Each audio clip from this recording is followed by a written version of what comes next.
Барлықтарыңызға салам достар, сендермен мен Духа. Бүгінгі видеода мен қалай блэкрашада тез ақша табу керектігін айтатын боламын. Бұл құпияны ешкім білмейді, сондықтан видеоны сақтап ал және де лайк басып каналға тіркеліп қой. Арнамыз уже 220 подписчикқа жетті. Сіздерге көп рахметімді айтқым келіп тұр. Осылай 2000 подписчикқа тезірек жетейік. Ал ендеше біз көп созбай видеомызды бастаймыз.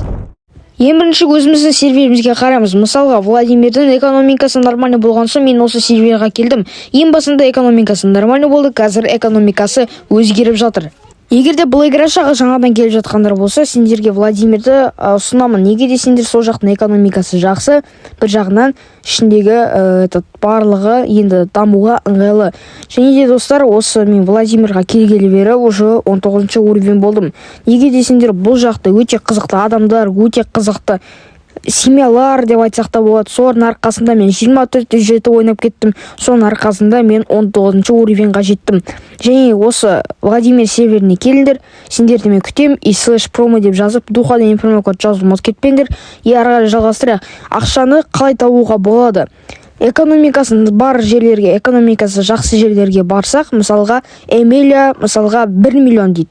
Мысалға айтайық, ал басқа серверлерде 500 мың деп кетуі мүмкін, бірақ олардың да экономикасы көтеріледі. Мысалға Тамбов, яғни 73-ші сервер. Ол жақта басында Эмилия 500 мың тұрды, қазіргі уақытта уже көтеріліп кетті. Эмилия 1 миллион 200 мың, 1 миллион 300 мыңға көтеріліп кетті, сонда бізде экономика көтерілді, достар. Көріп тұрғандарыңыздай солай болды. Владимирде басында солай болды, одан кейін қазір уже көтеріліп отыр. Және де достар, осы ақшаны қалай табуға болады десеңдер, новичоктарға ең басында армияға кіруге болады.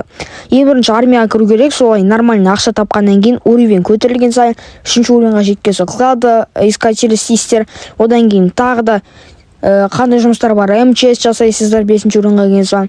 7-8 деп кете бересіздер, 10-ші уровеньға келгенде, 8-ші уровеньға келгенде бізде стройка жасайсыздар. Ал 10-ші уровеньға келгенде транспортный компания, яғни ТК жасайтын боласыздар. ТК мен сіздерге ұсынамын, араб компанияды, яғни Blue дейдің, яғни ютубер Blue дейдің ТК сына кіріңдер. Себебі ол жақта көптеген премия береді, солардың арқасында сіздер көп ақша таба аласыздар.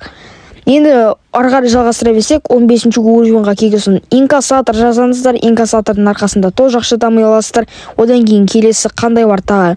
Келесі 17-ші уровеньға жеткесін осы вадала жұмысын жасаңдар. Вадаланың арқасында тоже көп ақша, миллиардер атануға болады. Менің новичоктарға ақсақалдық ақылым.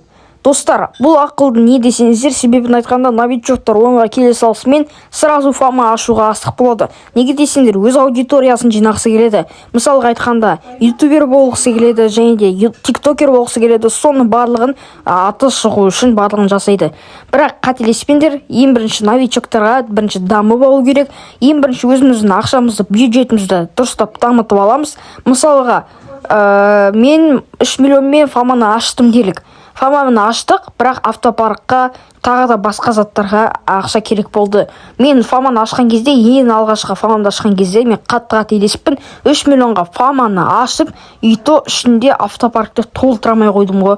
Ендігі достар, айта кететін жайт, тағы да басқа да айтатын, новичоктарды ең бірінші скамит етіп кетуі мүмкін. Скамит еткебеу үшін бізді менің ең бірінші, ең екінші видеоларыма қарап кеттіңдер. Алғашқы видеоларымды сол жерде қалай скамға алданбау керектігі, тағы да басқа да видеолар жазылған. Сондықтан каналға тіркеліп, лайк басып каналға тіркеліп қой достар. Ендігі жалғастыра берсек, тағы да не айтамыз?